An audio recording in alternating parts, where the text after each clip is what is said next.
12টার পরে আমার সিকিউরিটি আপনার মেল করেছিল, যেভাবে হয় ডিজিপি, এসপি, ওসি সেই মেল এসেছিল। তারপরে তাপস বাড়ি এক গুন্ডা আমাদের বিজেপির কর্মীদেরকে মারধর করতে গেছিল।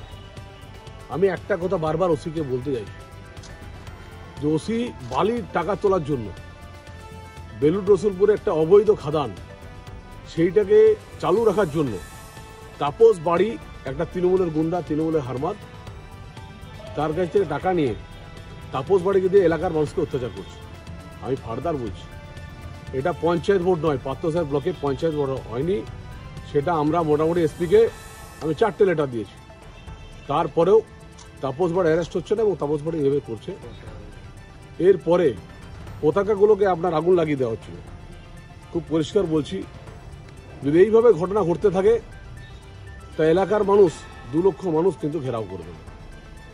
দাদা, এই ঘটনাটা কোথায় ঘটেছে আর আপনাদের কোনো কর্মী কি কিছু? আমাদের একজন মহিলার শরীরে হাত দিয়েছে, যা অত্যন্ত লজ্জা।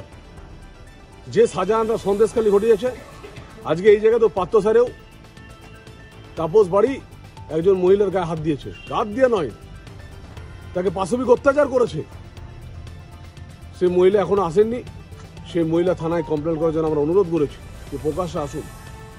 আপনারা কি কমপ্লেন করলেন? আমার তরফ থেকে মেল আমি অলরেডি করেছি রাজীব কুমারজিকে, যে একটা এসপিকে মেল করেছি। আপনারা দেখুন যে এরা আমাদের সঙ্গে রাজনৈতিক ভাবে পেরে ওঠে না। এরা এখানে Rajeev Kumarji to the chief election commission আমরা মেল করেছি। এখনো পুলিশকে সঙ্গে নিয়ে মহিলাদের উপর অত্যাচার করা এই তাপস বাড়ি এক নেশা হয়ে গেছে। আমরা চাই তাপস বাড়ি ইমিডিয়েট অ্যারেস্ট হোক।